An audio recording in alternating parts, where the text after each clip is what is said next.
folks, it's my final video as we take a look back at the year 2014, and in this video I wanted to concentrate on Kickstarter and in that regard other funding platforms, but mostly Kickstarter in this regard. Now, Kickstarter has been hailed by many as the greatest change ever in the board game industry.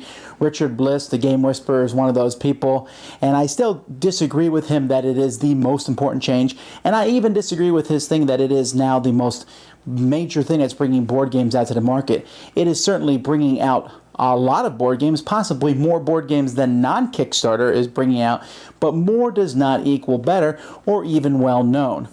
Part of the problem for this is that we are still seeing a problem in the Kickstarter community with many Kickstarters once they're released and sent to their backers, that's about the end of it. Most of the Kickstarter games that come out then don't have a way to get these games to other people, to get them on store shelves, for example, and local gaming stores are still having a hard time deciding amongst the thousands of Kickstarter games which ones they're supposed to be stocking in their stores. Now, of course, there are exceptions to every rule. There are some companies that are doing things better than not. But are Kickstarter games dominating the market right now? Well, it's pretty much difficult to tell on that. I mean, I can look at sales on one hand that local stores and that online stores do, but since Kickstarter games aren't often sold there, that wouldn't give us real data. So what I did is I went to Board Game Geek, which is a website that has lots of people, very diehard gamers, and coincidentally, probably a majority of Kickstarters are there because people who will actually take the time to go online and back a game will often take the time to go online and rate the game. So I went there and looked at the games with the most ratings, the ones that most people are interested in, and I also looked at the ones with the highest ratings. These are two different lists, although there's a lot of overlap in both of them. But I think the one with the most people rating it or saying they own it is the most important because that shows kind of how popular the game is. So I looked at the top 50 games, and out of that 50, 8 of them have come from Kickstarter. We have One Night Ultimate Werewolf from Bezier Games, a small game in which it's basically playing werewolf in one night. Very fun game. Then at position number 12, we had Tiny Epic Kingdoms, a small game that just smashed through the ratings, a little kind of fight other people type game, get resources, very quick game. Number 20 is Evolution from North Star Games. Number 28 was Zaya, the space exploration game. Number 35 was Myth, a miniatures fighting game. 40 is Province. This is actually a game I don't know much about, but apparently it came through Kickstarter. Number 44, Paperback. And number 46, Galaxy Defender. Now, some of these games came from already established companies. One Night Ultimate Werewolf from Bezier Games. In fact, as far as I know, it's the only one of his games that he's put on Kickstarter. Evolution from North Star Games, known for Wits and Wagers. This was their first time putting a game on Kickstarter. And Galaxy Defender from Ares Games. But there are some companies here that are using Kickstarter as their main thing, like the Tiny Epic Kingdoms from Game One Games, and Zaya, which was his first and perhaps only game that he put on Kickstarter. When I went to look at the highest rated Kickstarters, there were a few other games added to the list. Shadows of Brimstone from Flying Frogs and Arcadia Quest from Cool Mini or Not. And those are also companies, Cool Mini or Not basically got their jump in Kickstarter, and they've become a very well-established company in the business, and Flying Frog has been making games for a while, and I believe Shadows of Brimstone was their first Kickstarted game.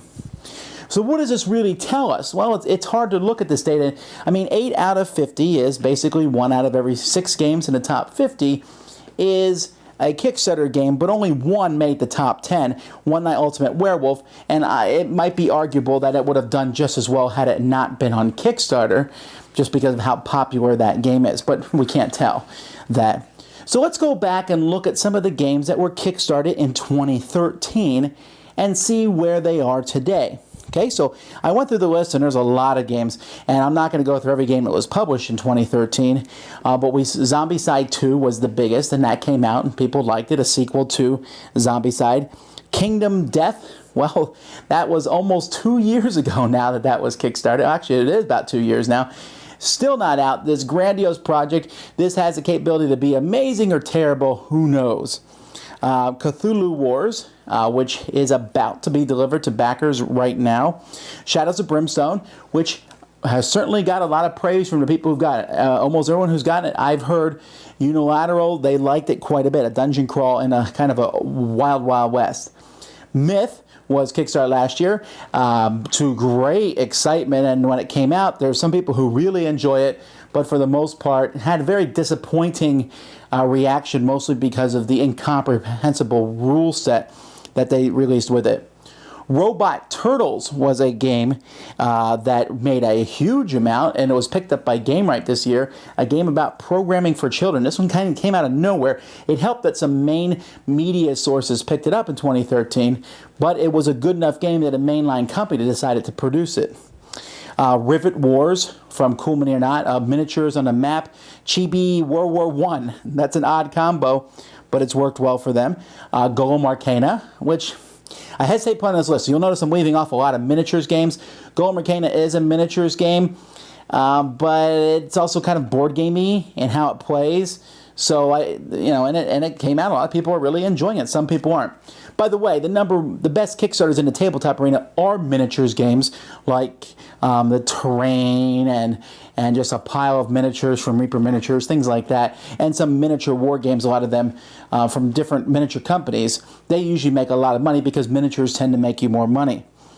Story Wars was a small card game that did very well in 2013. I was not a fan of it at all, really, after I played it, but obviously enough people did, although it didn't make the top 50 list on Board Game Geek or anything, so I'm wondering if people had the same problems with it that I did. Chaos Ball from Cool Mini or Not, and that was released near the end of this year. Zaya was one of the biggest ones last year, and that came out, and some people don't like it, that's for sure, but it's also very popular with its fans. Up Front was Kickstarted at the beginning of last year, and that's been a big spectacular fail. That one will probably never be released. Although, to be fair, of all the ones I've listed here, that's the only major spectacular fail, so that's a pretty good hit rate there. Euphoria, which was Kickstarted last year and came out last year. That's because Stonemaier Games is probably the best Kickstarter in the business. The Agents, which made a lot of money, and I like the game, but I'm hearing so many complaints about it. I don't know how well that one will do.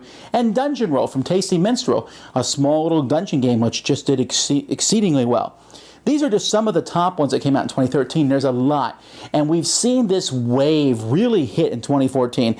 I've seen more Kickstarter finished product this year than any year before. Kickstarter is now essentially 5 years old in the board gaming industry because Alien Frontiers came out 5 years ago in 2010.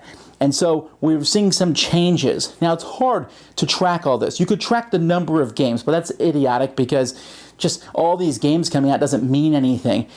Publishers are doing more and more trickery, I think, to get their games published. We're seeing publishers put deliberately low goals, and then we even just saw a publisher pull a game off of Kickstarter because it didn't make enough money when it had far exceeded its goal. That's because that wasn't their real goal. We've seen, I've seen goals of $10. If $10 is what you need, I can give it to you, right? But they want to get the ball rolling. And we've seen a lot of debate. I've seen many people who have kind of thrown up their hands in frustration because they're tired of basically guessing on games. We've seen an industry trying to figure out, how do you figure out which Kickstarter games to back, and established company games are the ones that people like. We've seen companies like Queen and Eagle just kickstart like a small Kickstarter to get their game rolling and have it out a few months later because it was basically already in production. All these things can be argued over whether they're good or not. The fact is Kickstarter is here to stay for a while. And I'm certainly not opposed to Kickstarter because, well, our Kickstarter is starting tomorrow for the Dice Tower, and I think Kickstarter is a great way for places to raise money. But it yet hasn't, there's still some problems. One, there's still no major pain for people who cheat people out of money. And up front, looks like it's going to go, and everyone who's invested in it is going to lose their money. They don't seem to have a lot of recourse. So there's that buyer beware thing. Also, the quality of the games overall still isn't as high as published games. And again, that's a generality. There are companies like Stonemaier Games and some other companies that are going above and beyond that. And there's still a noticeable lack of development in many of these games, especially the ones where it's one or two people together putting out the game. But there's still innovation. there's still some cool things, and we've seen some great established companies come out of Kickstarter, and some of those are doing quite well. We're seeing a lot of booths at both Gen Con and Essen and Origins, the major game fairs, having a lot of Kickstarter folks there, and you don't even necessarily know sometimes that they came through Kickstarter. So it'll be interesting to see how the future goes. It'll be interesting to see what happens in 2015. But that's just some of the things I noticed about Kickstarter in 2014. All right, guys. We're done with 2014. The year's over. It was a fantastic year. The next time you hear us talk about it, we'll be talking about the Dice Tower Awards, which come out around June or July. But it's now time to jump into 2015. What great games do we have? I'll be reviewing my first game of 2015 this week. That's so exciting. But anyhow, guys, I appreciate it. 2014 was a great year for the Dice Tower. I can't wait to see what happens in 2015. Until next time, I'm Tom Vasel, and you've been watching the Dice Tower. Thanks so much for watching the Dice Tower videos. Find more great videos and reviews, as well as our top-rated audio podcast at Dicetower.com. You can also find other great shows at Dicetowernetwork.com. I'm Eric Summerer, and you've been watching The Dice Tower.